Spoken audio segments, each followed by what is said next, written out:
اعوذ باللہ من الشیطان الرجیم بسم اللہ الرحمن الرحیم الحمد لأہلہ والصلاۃ علی اہلہا اما بعد فقد السلام علیکم ورحمۃ اللہ وبرکاتہ۔ آؤ کتاب پڑھیں، آپ سبھی کا استقبال اور خیر مقدم ہے، جس پروگرام میں بے پناہ عمدہ اور بہت ہی عظیم بحث آپ کی خدمت میں پیش کی جا رہی ہے، جو سوال و جواب کی صورت میں ایک مناظرہ ہے، ادھر سے طلب اور ادھر سے اس کا جواب پیش کیا جا رہا ہے۔ خط نمبر 23 تک کا جواب آپ کی خدمت میں پیش کر دیا جا چکا تھا اور گفتگو پہنچ چکی تھی پیج نمبر 275، جس میں بات یہ سامنے آئی تھی کہ چونکہ خلفائے راشدین کی عظمت اور راشدین کی خلافت نہ ہوتی تو جس کے صحیح ہونے پر ہم لوگ ایمان لائے بیٹھے ہیں، تو یقیناً ہم بھی اس آیت کے معنی وہی سمجھتے جو آپ سمجھتے ہیں، جس کا جواب یہ پیش کیا تھا کہ خلافت خلفائے راشدین ہی کے متعلق تو بحث ہے اور اسی پر تو گفتگو ہو رہی ہے، لہذا ادلہ کے مقابلے میں ان کی خلافت کو لانا کتنی مضحکہ خیز بات ہے۔ گفتگو خط نمبر 24 سے شروع کرتے ہیں، یعنی مکتوب نمبر 24۔ آپ نے جن احادیث کی طرف اشارہ فرمایا کہ وہ بھی نصوص کی تائید کرتی ہیں، آپ نے ان کی تفصیل نہیں فرمائی، برائے کرم اس کی بھی تشریح فرما دیجئے۔ جن احادیث کا آپ نے اشارتاً ذکر کیا ہے۔ جواب مکتوب یعنی 24ویں خط کا جواب شرف الدین موسوی صاحب کی جانب سے۔ ان نصوص کی تائید صرف 40 حدیثیں ہم آپ کی خدمت میں اس مقام پر پیش کر رہے ہیں، نصوص کی تائید میں۔ امید ہے کہ یہی آپ کے لیے کافی ہوں گی۔ سرور کائنات نے حضرت علی کی گردن پر ہاتھ رکھ کے ارشاد فرمایا، پہلی حدیث، ھذا امام البررہ قاتل الفجرہ منصور من نصر مخذول من خذلہ، یہ علی نیکوکاروں کے امام، فاجروں کے قتل کرنے والے، جس نے ان کی مدد کی وہ کامیاب ہوا اور جس نے ان کی مدد سے منہ موڑا اس کی بھی مدد نہ کی جائے گی۔ پہلی حدیث۔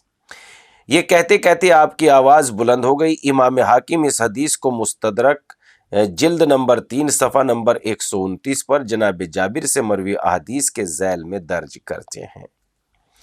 اس کے بعد لکھتے ہیں، یہ حدیث صحیح الاسناد ہے لیکن بخاری اور مسلم نے درج نہیں کی۔ حدیث نمبر 2 کہ حضرت صلی اللہ علیہ وآلہ وسلم نے فرمایا، اوحا الی فی علی ثلاث انہ سید المسلمین و امام المتقین و قائد الغر المحجلین۔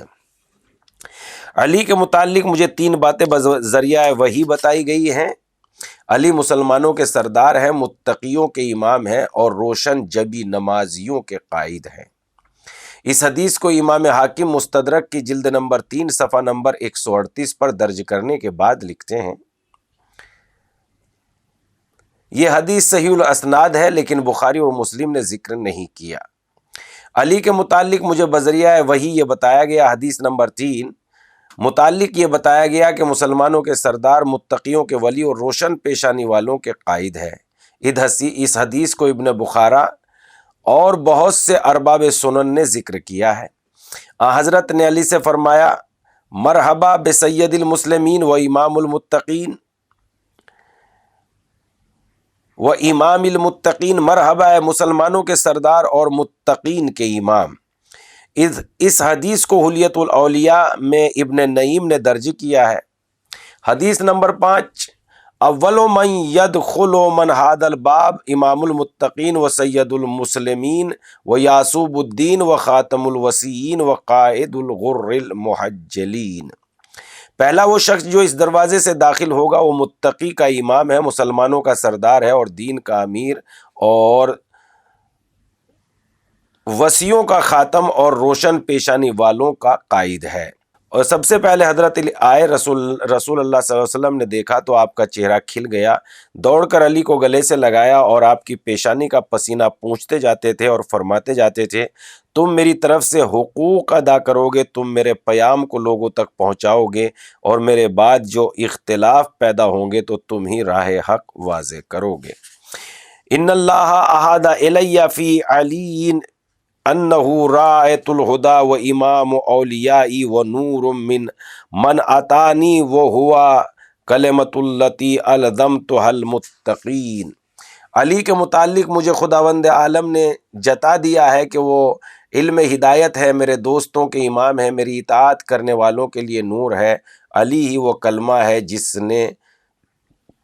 جسے میں نے متقین کے لیے لازم قرار دیا ہے۔ آپ دیکھتے ہیں کہ مذکورہ بالا حدیث حضرت علی کی امامت کے متعلق کتنی صاف اور صریح نصوص ہیں۔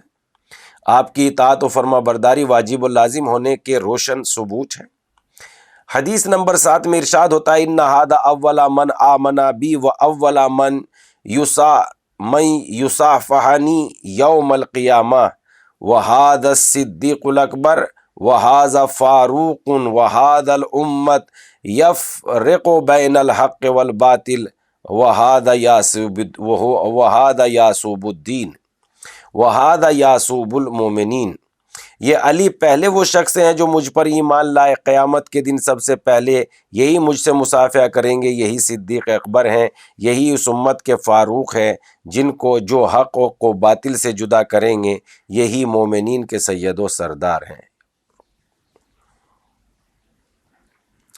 اس کے بعد فرماتے ہیں حدیث نمبر 8، یا معاشر الانصار الا ادلکم علی ما ان تمسکتم بہ ان لن تضلوا ابدا ھذا علی فاحبوہ بحبی واکرموا بکرامتی فإن جبرائیل امرنی بالذی قلت لکم ان اللہ عز وجل۔ اے گروہ انصار، میں تمہیں ایسی چیز نہ بتاؤں کہ اگر تم اسے مضبوطی سے تھامے رہو تو کبھی گمراہ نہ ہوں گے۔ دیکھو یہ علی وہ ہے، تم مجھ سے جس طرح محبوب رکھتے ہو انہیں بھی محبوب رکھنا، میری جیسی عزت کرتے ہو ان کی بھی عزت کرنا۔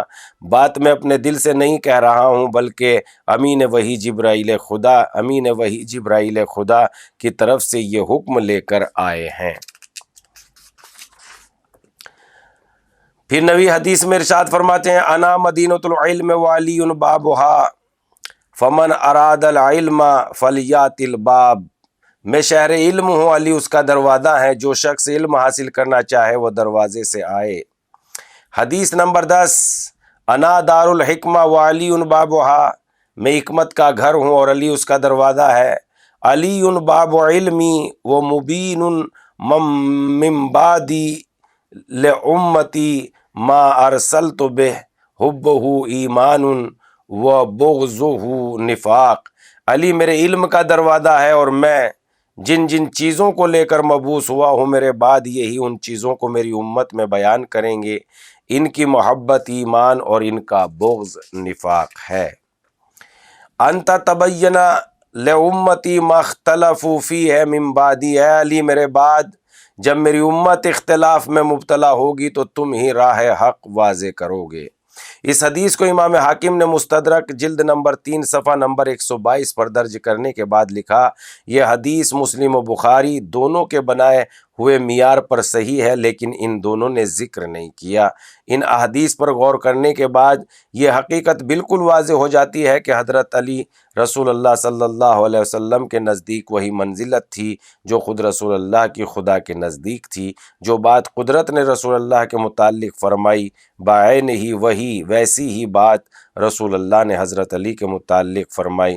قدرت نے ارشاد فرمایا، وَمَا أَنزَلْنَا إِلَيْكَ الْكِتَابَ إِلَّا لِتُبَيِّنَ لَهُمُ الَّذِي اخْتَلَفُوا فِيهِ وَهُدًى وَرَحْمَةٌ لِّقَوْمٍ يُؤْمِنُونَ۔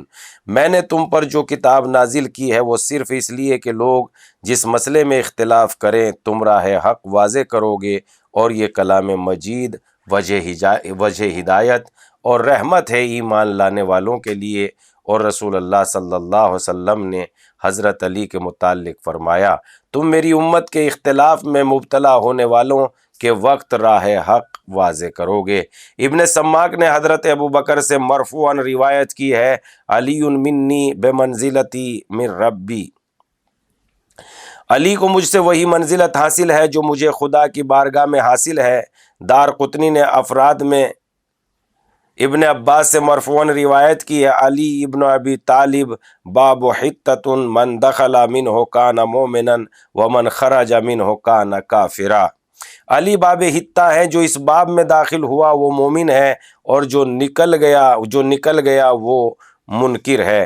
حضرت صلی اللہ علیہ وسلم نے حضرت نے حج آخر میں مقام عرفات میں فرمایا، علی منی و انا من علی ولا یعدی انی الا انا او علی، علی مجھ سے ہے اور میں علی سے ہوں، اور کار رسالت کی ادائیگی یا تو میں کروں گا یا علی۔ یہ قول معزز پیغمبر کا جو قوت والا ہے خدا کے نزدیک جسے منزلت حاصل ہے۔